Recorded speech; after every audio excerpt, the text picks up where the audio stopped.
Bu Arsih akan menjelaskan kalimat penjumlahan menggunakan garis bilangan. Ini kita perhatikan tanda panah yang paling awal dulu, kemudian tanda panah yang kedua, dan tanda panah yang ketiga ini merupakan hasil.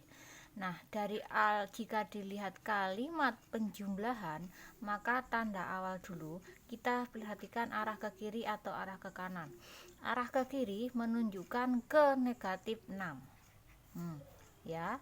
Terus kemudian tanda panah pada tingkat kedua ini ya. Ini menunjukkan 1 2 3 1 2 3 ke arah kanan, maka ditambah 3. Nah, dari negatif 6 ditambah 3 hasilnya di sini, maka kita lihat arahnya kemana? Ke kiri, pasti negatif. Kita hitung 1 2 3.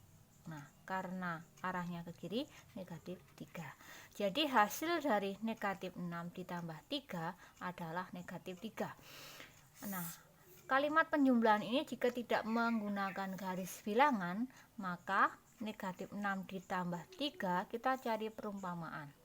Jika punya hutang 6 dibayar 3, maka masih ada hutang atau masih ada uang. Pastinya pasti ada hutang. Yang besar dikurangi yang kecil, 6 kurangi 3, 3. Jadi hasilnya sama, negatif 3. Ini juga negatif 3. Jadi di sini kalian bisa mempelajari dua cara menggunakan garis bilangan atau dengan yang ini. Untuk contoh yang ketiga, ini contoh yang kedua. Contoh yang ketiga, kita perhatikan dari yang pertama dulu, panah yang paling awal, ini menunjukkan arah ke kiri, 1 2, maka negatif 2. Tanda panah berikutnya kita lihat arahnya 1 ya.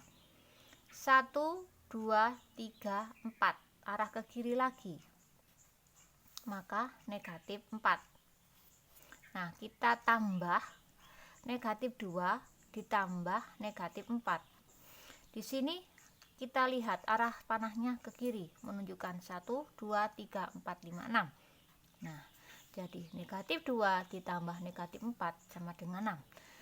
Ini jika menggunakan garis bilangan. Jika tidak menggunakan garis bilangan, kita bisa perhatikan caranya. Ya. Negatif 2 ditambah negatif 4. Kita perhatikan ada tanda double di sini, ada tanda negatif, ada tanda positif, ada tanda negatif. Plus dengan min pasti jadi negatif ya. Plus dengan negatif pasti jadi negatif. Saya ulangi. Maka 2 min 2 ya. Min 2 negatif 2 dikurangi 4, punya hutang 2, hutang lagi 4. Jadi total hutang ada 6.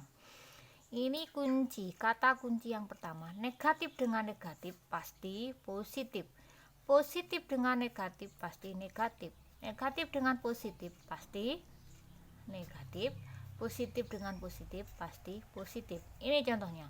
Positif dengan negatif, negatif. Positif dengan negatif, negatif. Sesuai.